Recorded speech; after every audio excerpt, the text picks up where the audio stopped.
Many of you over the last 48 hours wrote to me about some very particular statements made by former 60 Minutes journalist Lara Logan that are, quite frankly, utterly deranged. Now, I don't know how many in the audience know the trajectory of Lara Logan, but Lara Logan was at one point sort of a respectable journalist, and she has increasingly gone down the conspiracy rabbit hole. Over the last year, we've talked about her anti-Semitic conspiracy theories, anti-vaccine conspiracy theories, COVID, medical disinformation, just a sort of all of the above type thing. I don't know whether this is a character she's playing or whether she really is off the rails, but I am going to show you a couple of clips of what happens when you really are infected by proverbial brain worms. Lara Logan was interviewed by Newsmax 2 days ago, and she claims to have spoken to a man who infiltrated the global cabal at the UN. Even she seems confused by what she's claiming. It is very scary stuff. I would get the kids out of the room for this one. But you know what? It's even bigger than that, because I spoke to a man who was actually holding the documents in his hand. He told me about it, right? He said he infiltrated the global cabal at the UN level, right? And one of the things that he was able to tell me about from his own personal experience, what he witnessed himself, was these documents that show that there is a plan. And this was several years ago, right? The plan was to infiltrate 100 million illegal immigrants. And at that point, they were already at 40 million. Now, think about how insane this is. Infiltrate 100 million undocumented immigrants to the United States, a third of the U.S. population. I mean, it does.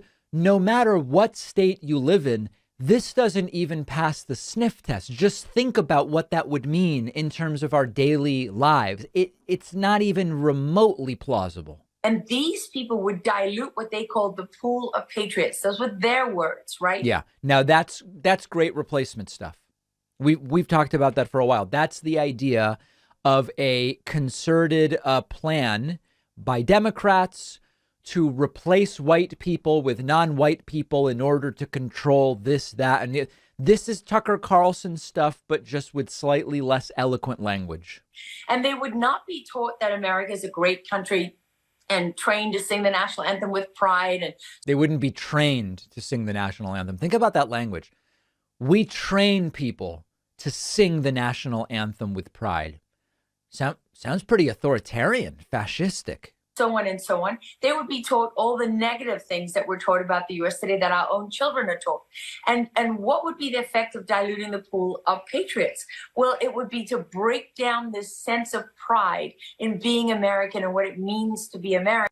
Yeah, really, really scary stuff. And to think that just, I don't know, what was it, a decade ago?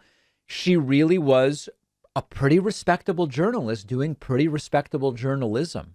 She also, you know, it's not just anti-science, it's not just conspiracies, but it's also this pseudo-religious stuff where she's not necessarily saying that these are her Christian beliefs, but she's talking about Satan as if Satan is a sort of conscious actor with agency. Listen to this bonkers stuff. It's right out of the playbook. They're right out of the socialist playbook. You divide and conquer. You don't tell them your intent. You get people to come in. You got your useful idiots, those of us who are paying for these people to have all these luxuries, and they lie about it. Yeah. How does it end? Well, badly. It ends badly for some. Okay, so on a serious note, people of all faiths have said to me that this is a spiritual battle. I am a firm and solid and immovable believer in God. Now, understand that. What do you mean? You're saying the Muslims came to you and that this is a spiritual battle against immigrants who are mostly religious also? The Jews came to you, the Buddhists, everybody's coming to you saying, Lara, these are really battles of faith against the immigrants. What the hell are you talking about? And I believe that God wins. I believe that good is greater than evil. And I believe that the fallen angel, otherwise known as Satan, doesn't get to prevail in this world. Wow. So if you follow the Bible, or if you follow the Quran, or you follow the Book of Mormon, you know, people talk in various different ways about the end times. And if you fight for God. The end times, guys. The end times. God will fight for you. But people, humanity. Final thought, Lara. Final thought, though. I have to ask you this, because my audience is very God-fearing, God-loving, etc. Yeah. Final thought. Only a couple of seconds, please. Is God okay with a closed border? It's much bigger than that. God believes that in sovereignty and national identity and the sanctity of family and all the things that we've lived with from the beginning. God also has chosen Ford over Chevy. He's really weighing in on every issue. Of time.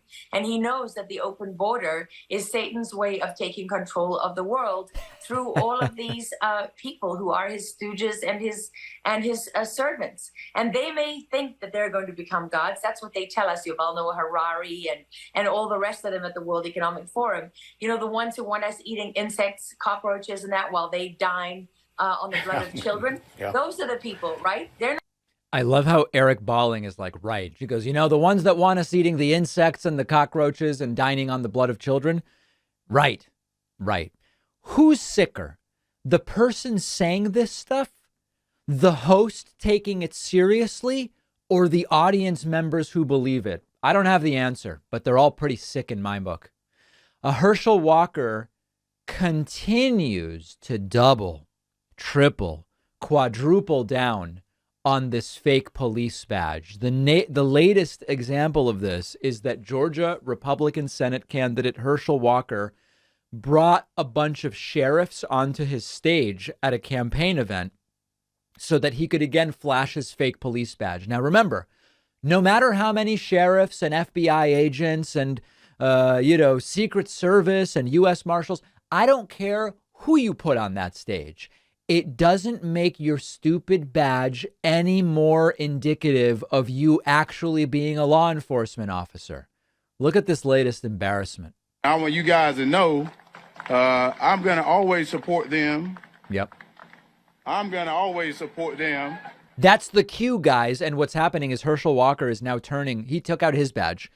And in unison, I mean, look at it, just instantly, all these guys behind him going to take out their badges to prove what? To prove what? I'm going to always support them and stuff. And I want to thank them for all what they do, because what they're doing is toughest time in the United States of America. Whether what they're doing is the toughest time in the United States of America or not, Herschel Walker's badge is an honorary, meaningless badge. He's not a police officer. Think about how far things have fallen, where there's a guy running who says, I'm a police officer, and he's not. And people go, whatever, I'll vote for him. He's just lying. It's just made up. He's not a police officer. He pulls out a badge. He's not a police officer, but he says he is. He says he's trained with the FBI. He hasn't. Yeah, but I don't know, but he's against abortion. But he's not, because he paid for a woman to get an abortion and urged her to have another one. Yeah, but he'll vote against abortion. Oh, okay. I understand. This is an embarrassment to the United States. Let me know your thoughts. I'm on Twitter at @DPackman. Don't forget that the best way to support the David Pakman Show is by becoming a member, which gives you access to the daily bonus show, the regular show with no commercials. You also get access to our entire archive of every episode dating back a really long time, and plenty of other awesome membership perks. Go to joinpakman.com and use the coupon code BETTER21 for a huge discount. Joinpakman.com.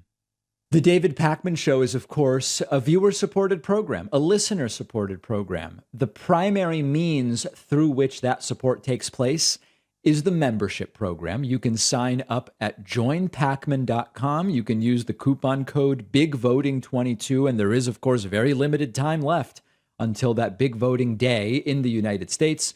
You'll get the daily bonus show, the commercial-free audio and video feeds of the show, and invitations to the world-famous, truly world-famous members-only town halls, which are a really big deal. JoinPacman.com is the place to sign up. Let's go to the phones. And by phones, we haven't really used phones in a long time. We use Discord at davidpacman.com/Discord. We are going to hear from some of you, which I think is a really great thing to do. Let's start with Jeff in Tulsa, Oklahoma. Jeff, welcome to the program. Hi, David. I really appreciate your efforts to shoot straight with us and not mislead us, regardless of your political position on an issue. And I think that you stick to that almost all the time. But there's one thing lately that I've noticed you continue to repeat that I think is a little bit weird. So I just wanted to ask you about that. Sure. So you've talked about the pandemic stimulus payments, and it's a popular right-wing talking point, that Biden has created all this inflation with the stimulus, and then you like to say, well, if you're not happy with Biden's stimulus payments, then you have to be doubly unhappy with Trump's. And my issue with that is I think that there's a massive difference between the first round of stimulus payments that were issued when we were still falling off a cliff economically, and then Biden's payments, which I feel like the economy had recovered quite a bit at that point. So I'm not even making a comment about whether I think that Biden should or shouldn't have, or whether it's actually created the inflation that it has. But I do think that there's a difference between those payments that came first, regardless who did them, and those payments that came last. Certainly, there is a difference. They were also half the number of dollars that Trump did, right? So it was also the totality of what Biden did is significantly smaller. Would you agree with that? Absolutely, yes. And then the other difference, I would argue, is it didn't include the PPP, which was so abused and riddled with fraud, and contained so much waste of money going to organizations that didn't need it, and abused even by many of the very people on the Republican side who were opposed to it. So Biden didn't include that in his stimulus, which also to me would seem to make it more reasonable in a way. So yes, I mean, nothing is exactly the same. It was a different time. It was half the amount of money. It didn't include PPP. But sure, yeah, I mean, we can talk about the details of the difference. But for people who just blanket say Biden's one stimulus is the reason for inflation, but Trump's two have nothing to do with inflation, I think those people are either wrong or hypocritical.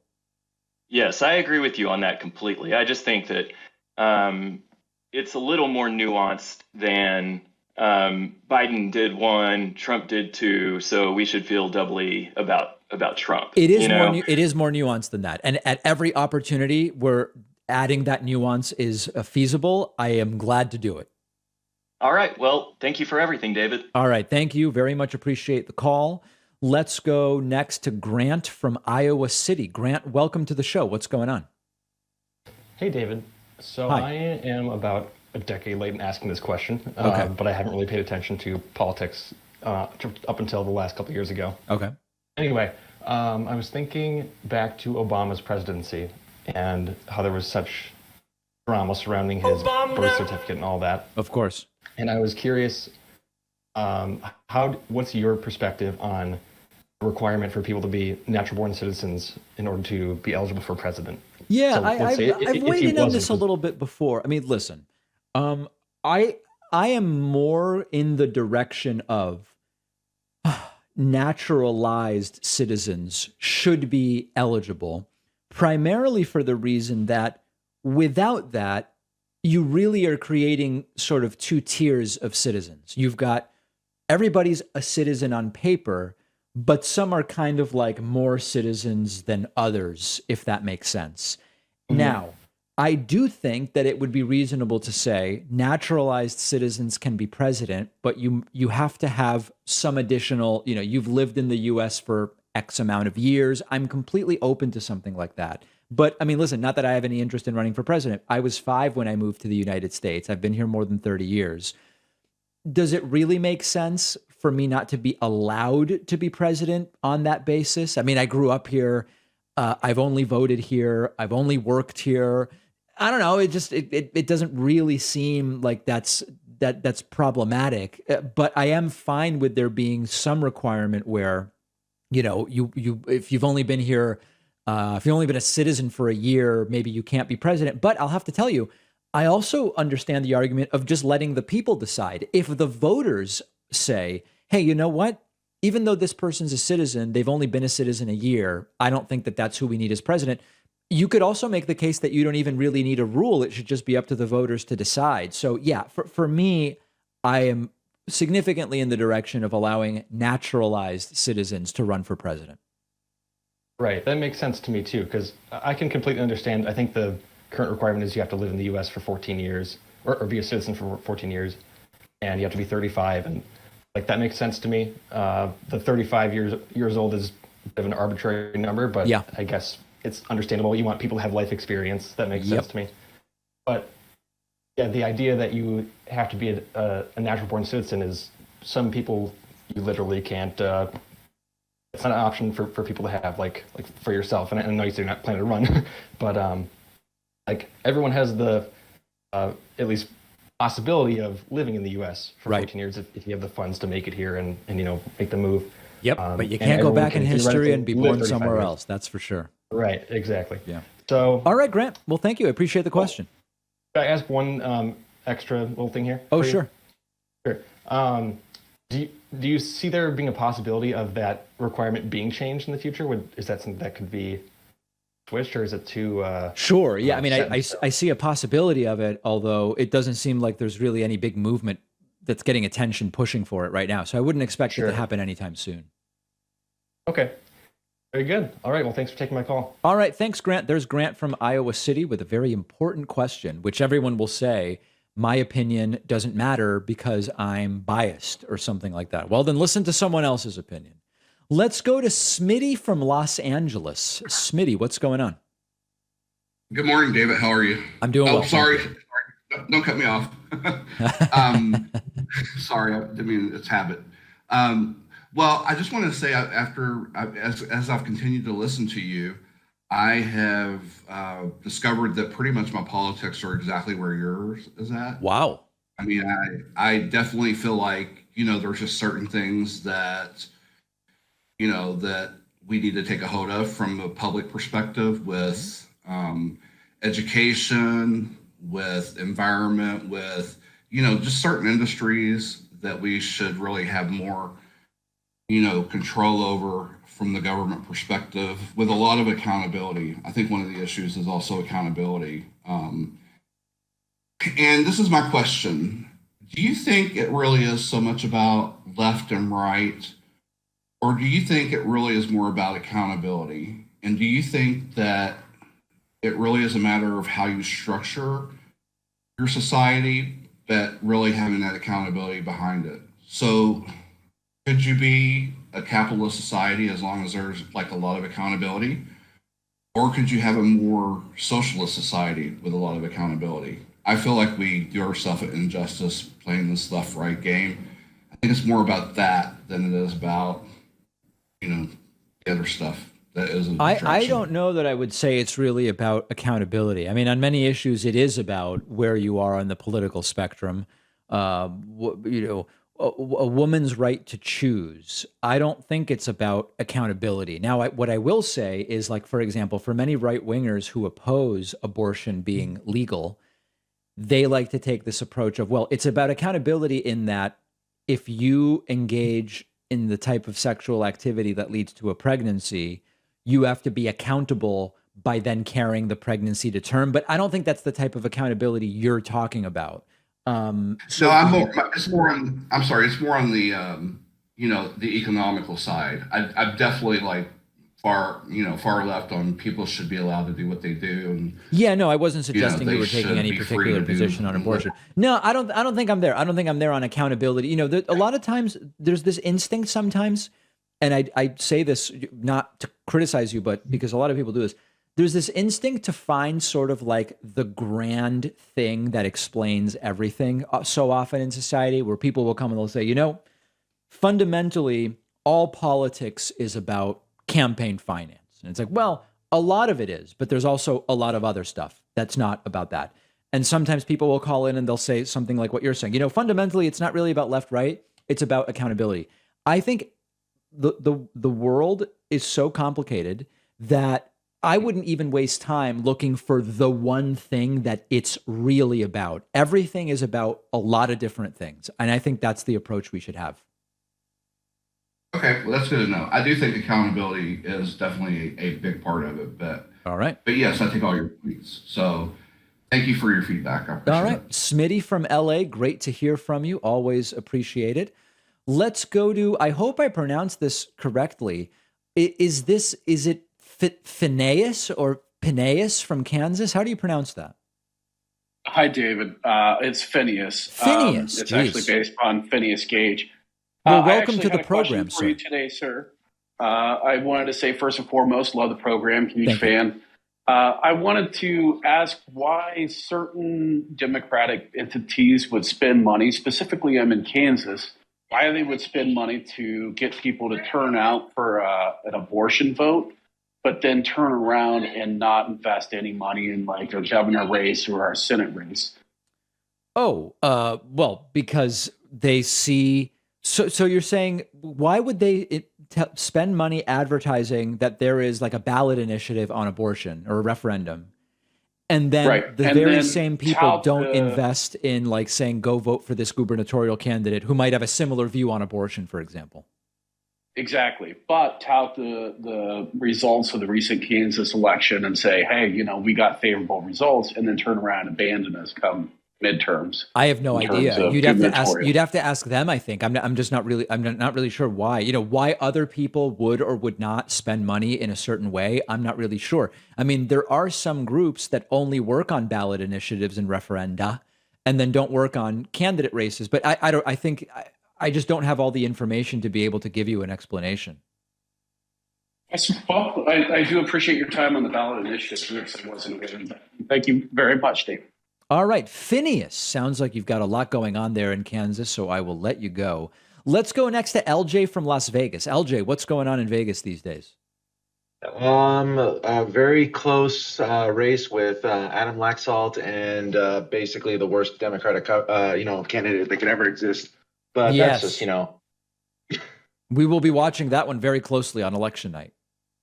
yeah, it's the sad fact that people always like to complain about the candidates that are available during the general election. While I'm screaming here, it's like that's why we have primaries and why we should go vote during primaries, which is a more important time, Indeed. rather than the actual general. But that's neither here nor there. What's on your mind today? I was actually wondering regarding the messaging that we have regarding taxing. Uh-huh. And just like this, taxation is theft. So, I used to be a person of the right. I grew up my entire life a person of the right. And as I've gotten older and I've got access to more information and more points of views, Yes. I've learned, that there are some things that I do believe I should stay conservative on. But when it comes to taxation, I feel like the messaging that we have here in the United States is all wrong, right? And I've been watching Jon Stewart's videos on it. So if you have a chance, they're really good. Where Those he are talks to a lot. Yes. And so I think the messaging that we have here in the U.S. is that, when we're being taxed, it's money that's being taken away from us rather than money that's being invested towards us. Yeah. Right. No, that's for sure.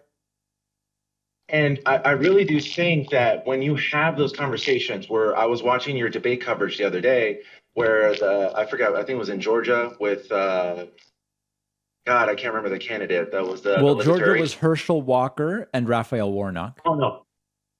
I'm sorry. Then. Or was it Brian a- Kemp and Stacey Abrams? Yes. And Okay. they had the Libertarian candidate on there. Yeah. And he kept screaming over and over again. It's like, why don't you let the American people decide? Why don't you let the American people decide? And I think that messaging works because it's saying a lie, of course, right? But the truth of the matter is when they say, let the American people decide, they say, well, we want one person from one corporation to decide everything because that's what benefits us most financially, right?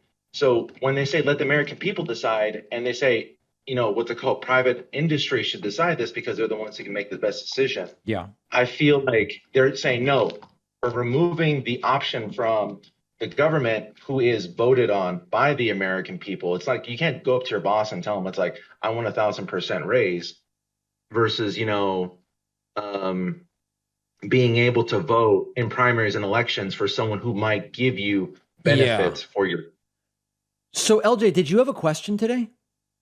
I'm sorry. My question is do you think is that the correct messaging? So like that was kind of like where I was going for. Here is the like, messaging that makes the most sense to me, and I'm not a focus group guy. So this may not be messaging that works, but it's messaging that makes sense to me. And we go, listen, all this talk about taxes or slavery and all this different stuff, you guys got to grow up, okay?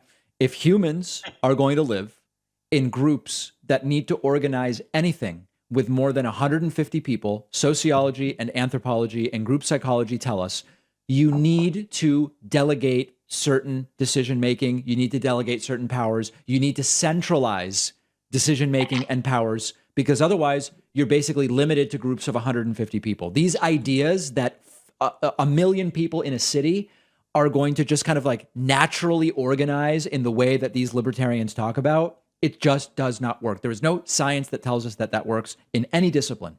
So once you understand and concede that, what we need to do is to have a system of voting that will make the elected officials to whom we delegate power most accurately representative of what the voters want. And part of this includes that, yes, we need to, in a society, centralize the collection of taxes in order to do big projects that just can't be done by an individual or unilaterally done by a couple of competing companies who just sort of fight it out. Okay.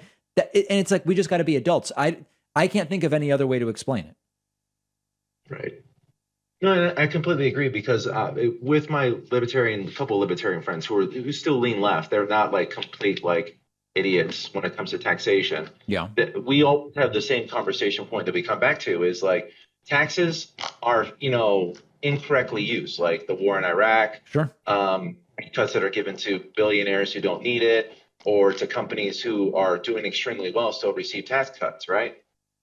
So, or how the oil companies are, you know, and the corn and provided all this money. There's a ton of examples of it, but that's generally my take on how I would talk about taxes. All right, my friend, I got to let you go, okay? Thank you. Talk to you soon. There's LJ from Vegas. Let's take a quick break. If you're holding, don't hang up because we're going right back and we'll hear from more people in just a moment. If you value what we do at the David Pakman Show, remember to support us on Patreon. Go to patreon.com/David Pakman Show, where you can get access to behind the scenes videos, the daily bonus show, the commercial-free daily show, as well as special discounts on merch, including hats, hoodies, mugs, and t-shirts. You can support the show for as little as $2 a month. Check it out at patreon.com/David Pakman Show. Let's go back to the Discord lines and hear from a few more people. You can join at davidpakman.com/Discord. Let's go first to I don't know. How about Sean from Miami? Sean, what's going on? Hello, David. Un gusto hablar contigo otra vez. Un placer. I just want to ask about your thoughts on the protests going on in Iran that have lasted over a month at this point and what you think their effects will be. As in, do you expect any kind of liberal reform or even regime change? I feel like I should not comment about my expectations because I would just be spitballing. And one of the things I try to do on the show is if I don't really have facts on which to base an opinion, why am I just going to interject my voice? I don't need to have an opinion on everything. And so I'm aware of the protests. I know that the goal is liberal reforms, I simply cannot add anything productive to the conversation. So I'm going to let the experts continue to weigh in on that. I totally understand. We're generally not that good at predicting, so We're generally, even that's another good point.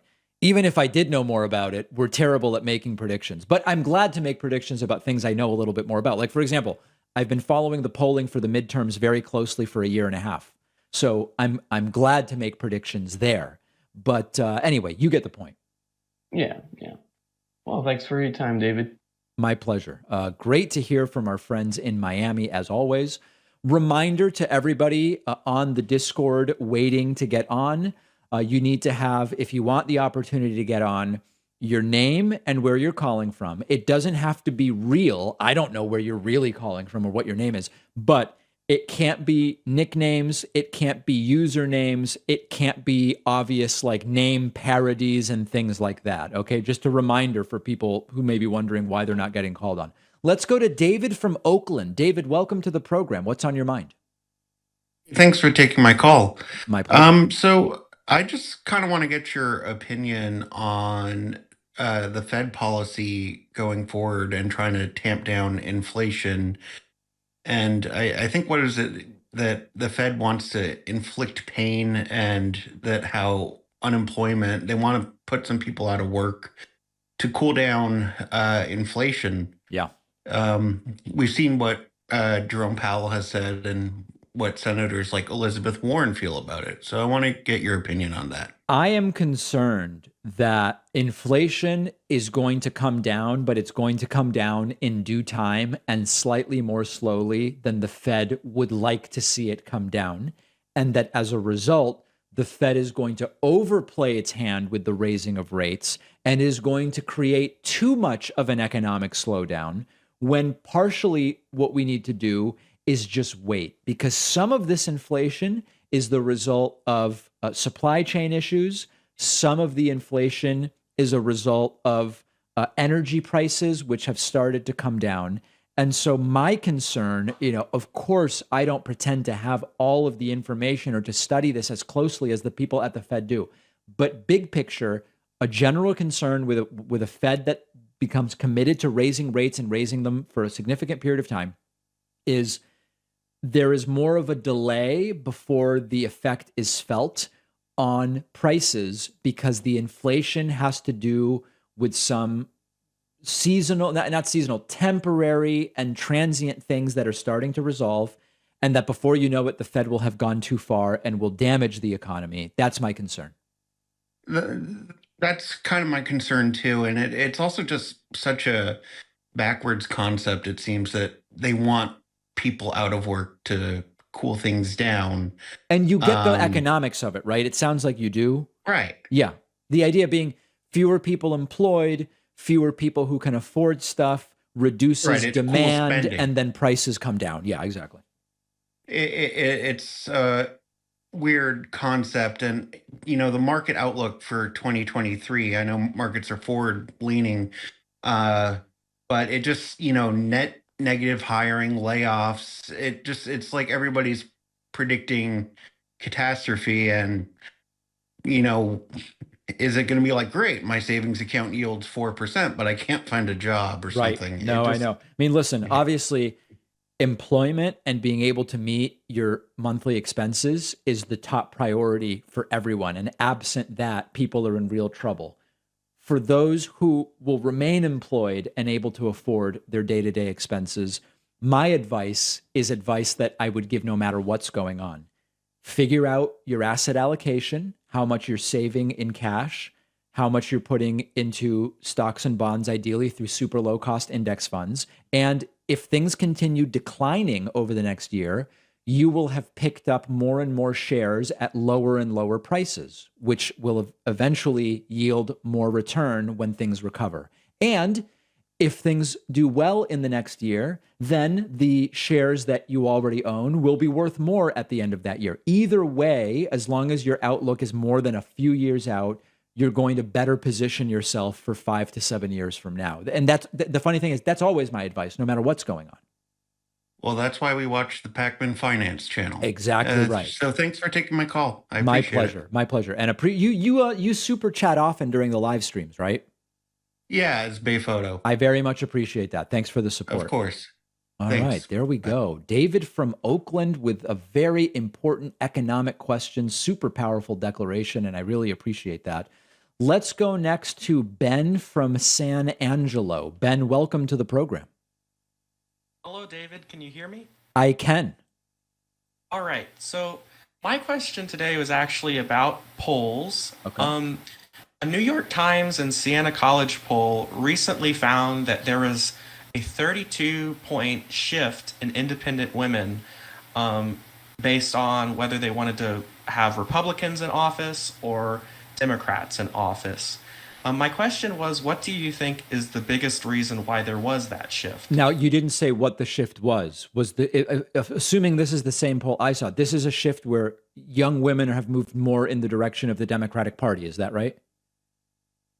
Oh, well, actually, the poll shows that there was a 32-point swing among independent women to vote for the GOP. Oh, okay. Let me pull that up then.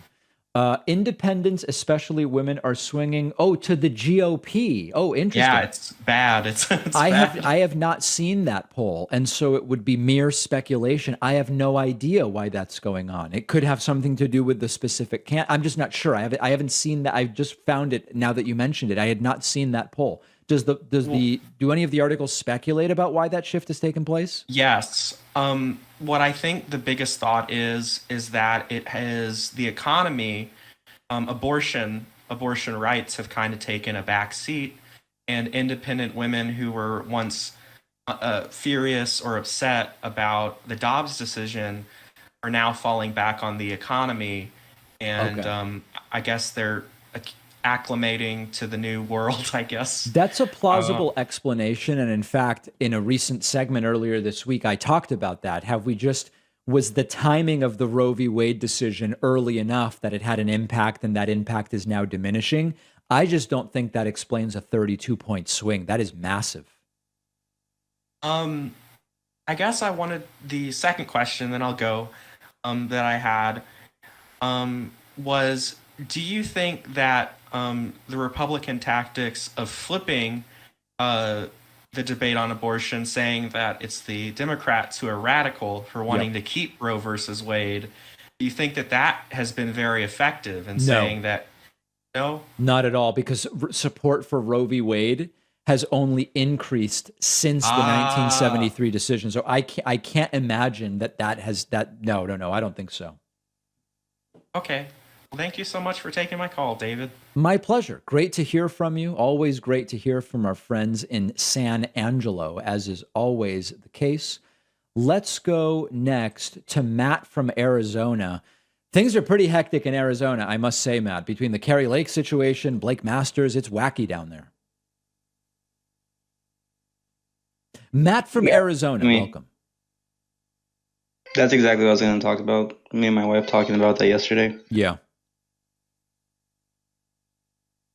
Well, go ahead. What's going on? And my daughter is screaming in my ears. That's cool. You are on the air, Matt. I don't know if you had anything you wanted to say or ask. Oh, okay.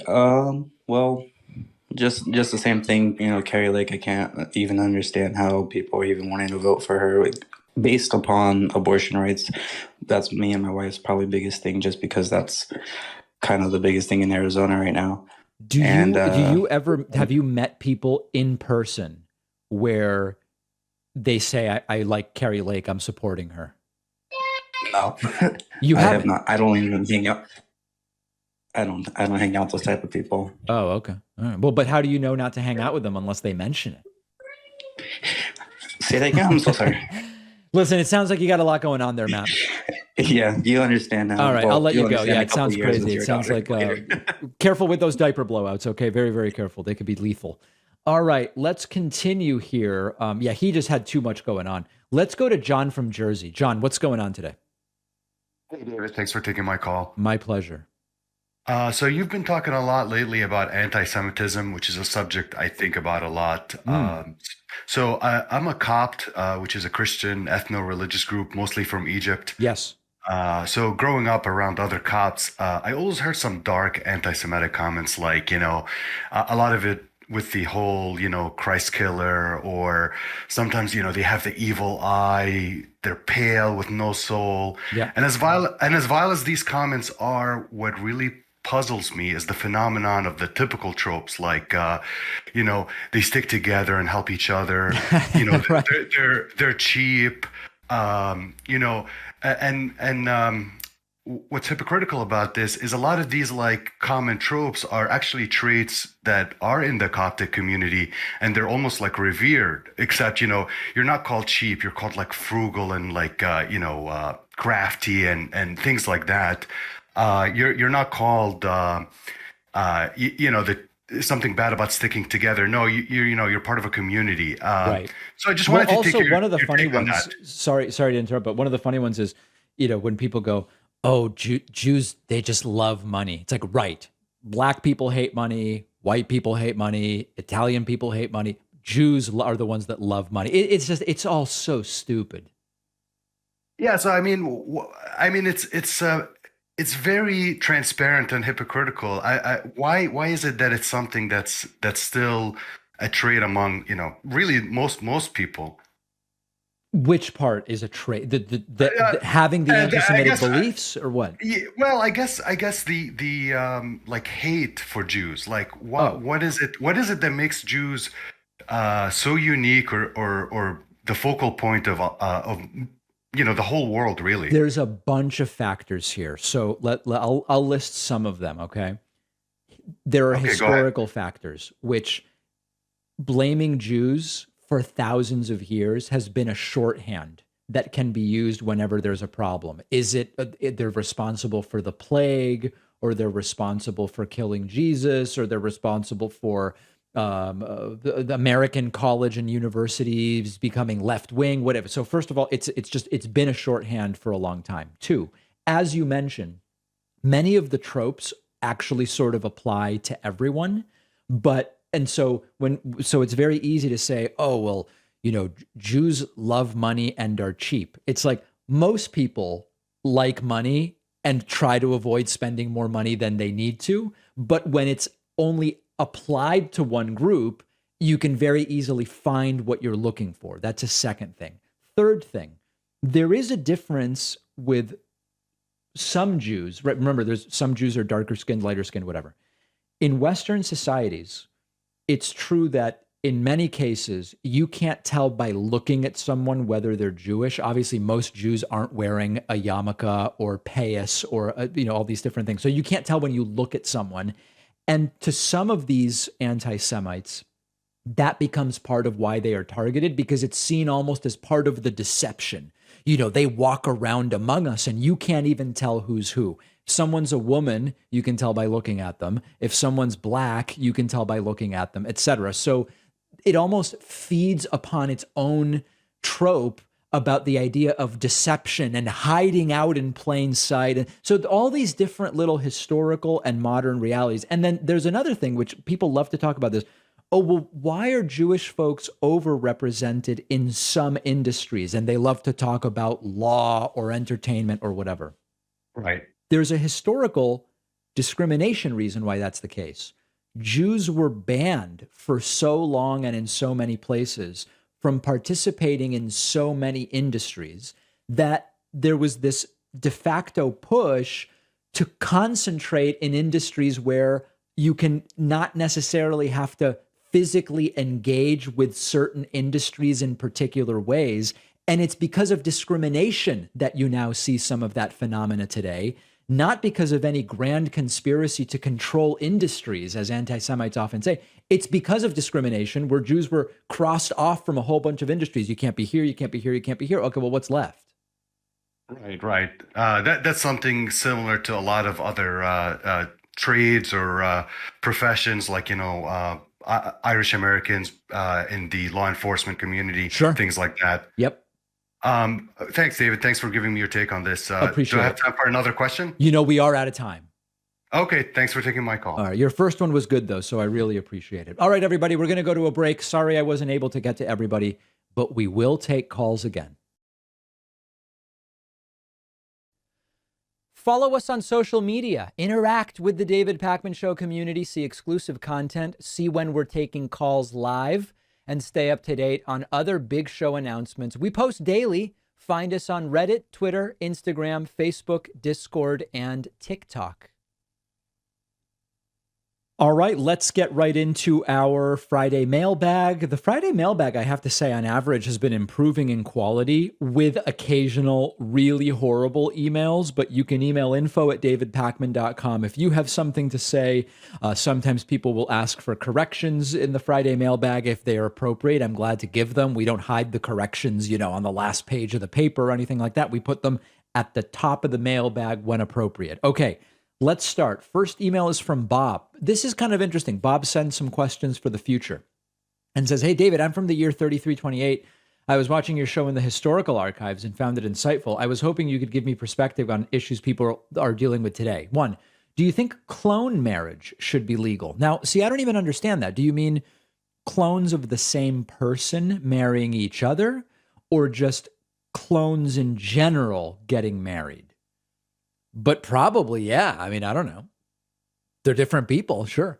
Number two, should genetic engineering be guaranteed coverage by health insurance? Probably. I believe by 3328, there at least will be insurance for that. Three, are alien species fit to serve in Earth politics if they are legal citizens? 100%. I believe if you're a naturalized Earthling, even if you come from a different planet, and listen, if you speak the language, if you understand our system, if you share our values, who do I sound like? Now, I don't know on aliens from other planets being politicians. Should AI be able to vote? I think no on that. And number five, is debris pollution from asteroid mining something the government should try to regulate in the wake of the recent Mars freighter disaster? I would say yes. I think I would be very much able to make decisions about year 3328 world governance. I like that, Bob. Really giving us something to think about there. Let's go next to Michael, writing in about Alex Jones. Michael says, "David, do you think Alex Jones is now a suicide risk? If so, is he likely to take others with him? I think he should be carefully watched. When you consider his obsession with firearms, his pathological anger, and the impossibility of ever recovering from the verdict against him, I believe he has been backed into a corner. His agenda has been chaos and destruction from the beginning, and now he will take it to the limit, I fear. I would not be surprised to hear of his committing a mass murder suicide. I hope there are people around him who can prevent this. I wonder the same of Trump if DeSantis wins the primary." No. There are good questions here. I don't think Trump is liable to do self-harm if DeSantis defeats him in the primary. I don't. I do see Alex Jones as a possible self-harm risk. I don't get the sense of Alex Jones necessarily taking others down with him. I know that many of you might be surprised and say his rhetoric about others is really wacky. Maybe I'm wrong. I see Alex Jones primarily, physically speaking, as a risk to himself. Next email is from Alan. Alan argues in response to what I asked last week, are Trumpists too far gone? Alan says Trump supporters are not too far gone and writes, "David, sir, you recently asked on your show if Trump supporters are too far gone. If they could be put in the right environment, I say no. However, many Trump supporters only consume TV programs that reinforce their positions or are being funneled into extremist media in their social media by AI. TV hosts and social media companies are making tons of money off of all this, and it will not stop without some kind of legislation. The legislation is not coming because these people are voting in more extreme politicians who either have the same goals or also profit. I have lost a friend, but she was not lost to Trump at first. She was funneled into QAnon by Twitter. If I ever get the motivation, I'll send some old chat threads. They are insane. I do agree with one aspect of this, which is I do think a complete environmental shift for these Trumpists would have an impact because we have a study that says that. I don't know if it was like 9 months or maybe a year or 18 months ago. We had a study that measured the effect. What happens if you take Trumpists, or I think it was like Fox News viewers, people who primarily or exclusively get their news from Fox. You take them out of that and you give them a month of something different, and they tested a few different something differents. And their views did begin to change, but it required getting off of the Fox News. So I agree with Alan. Very difficult to make that happen. Carl wrote in with one of the many corrections about my interview with MyPillow CEO Mike Lindell. As I told you all, it's really hard to correct everything when someone tells hundreds of lies during an interview. One of the things Pillow claimed was that all the 2020 election lawsuits that were thrown out for standing and not on the merits. It turns out that's not true. Carl wrote to me about it and said, please pin Mike Lindell down next time on the 60 election suits issue. Most were dismissed for lack of evidence, not the right-wing claim repeated a trillion times that they were all dismissed for lack of standing. This is an easy one with court document proof. Yes, great information. If he's back on or if someone else tries that talking point on me, I will be prepared. It can be really difficult to prepare for every talking point. And I didn't have specific examples in front of me. Bruce also wrote in about the interview with Mike Pillow. Says, David, I'm a big fan and I count on you to provide me the latest and most accurate news. However, I do have some criticism about your interview with Mike. It was unnecessary for you to correct Mike's mispronunciations. It made you look like you were trying to demonstrate how much more educated you are than him. There were far more important topics to cover. So the only correction I made was that he pronounced Kamala Harris's name incorrectly. And for me, that's not about education. Right-wingers don't even respect her enough to learn how her name is said. I believe there is much more to the constant mispronunciation of Kamala Harris's name for these right-wingers. Why do the left-wingers, it's not education, why do the left-wingers know how to pronounce it and the right-wingers don't? I believe there is a xenophobic, racist component to it, and it's an indirect. I mean, listen, guys, it's when I jokingly say Tulsi Gabbard, right? What am I doing when I do that? We all know what I'm doing, okay? I'm doing it on purpose. With them, I don't know if they just don't actually respect the person enough to know what their name is. I know it's not Dan Bongino, it's Dan Bongino. All right. Next email is from James. Would the army using electric vehicles convince right-wingers to go electric? Another left progressive YouTuber brought up that the Department of Defense is looking for a new light recon vehicle and intend on that being an electric vehicle. The current proposal is a militarized version of General Motors' Hummer electric vehicle.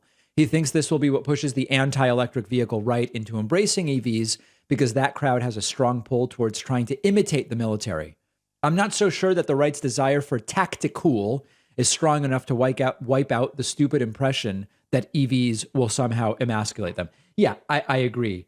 If the military became known for really rugged electric vehicles, I do believe that that would push a bunch of right-wingers to at least be open to electric vehicles. The electric F-150 has made significant inroads. I don't know the status of the electric Hummer, but sounds like that maybe that would as well. But there is going to be, it's going to be sort of a stubborn belief that electric vehicles are terrible and bad and feminine and all this stuff for a while. But I think if the Army started using EVs, it would make a difference. Chris asks a good question. Who is they? Asks Chris. David, love your show. Have a question. Who is they? Why is it that the right always says they are taking your rights? They don't want you to know. They hate America.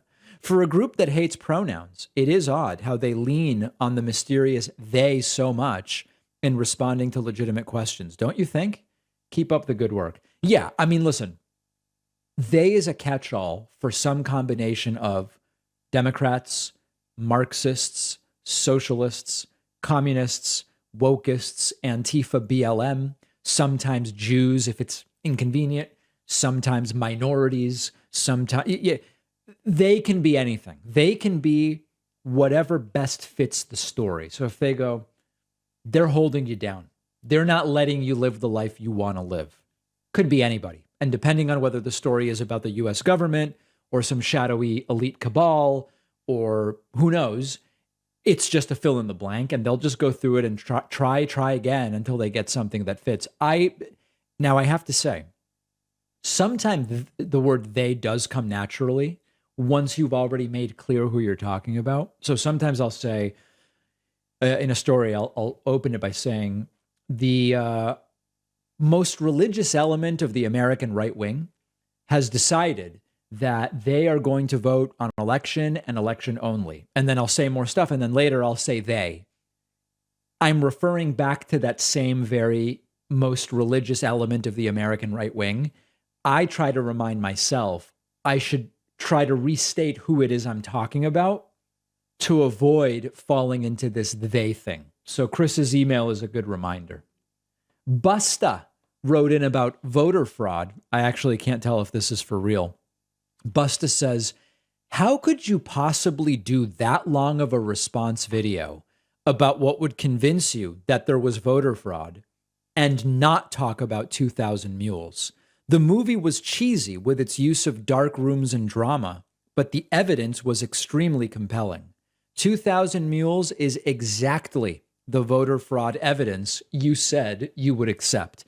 I don't know if this person's for real or not. 2,000 Mules was a joke. We've already gone through this multiple times. 2,000 Mules is based on very specious geolocation data of mobile phones that they have not even actually connected to voting-related activities. It is completely speculative. It doesn't actually show anything other than supposedly certain people with mobile phones were grouped in different areas that they claim are suspiciously close to ballot drop boxes. That's all they have. I'm simplifying a little bit. It was not compelling. It was not compelling. And if someone thinks that 2,000 Mules is proof of anything other than Dinesh D'Souza's delusion and narcissism, then I don't know that we have much to talk about. We have a great bonus show for you today. Don't miss the bonus show. Oh, the bonus show where you want to make money. Everybody else that makes money to fund themselves is bad. Yeah, especially in this era of Alex Jones hating the bonus show. Thank your lucky stars every day you're not Dave Pacman. Well, all right, Alex. Thank you very much. It is a great time to sign up at joinpacman.com. Joinpacman.com, coupon code BIGVOTING22. Just a couple weeks left before the big voting day. Hope you'll sign up, and I'll see you on the bonus show.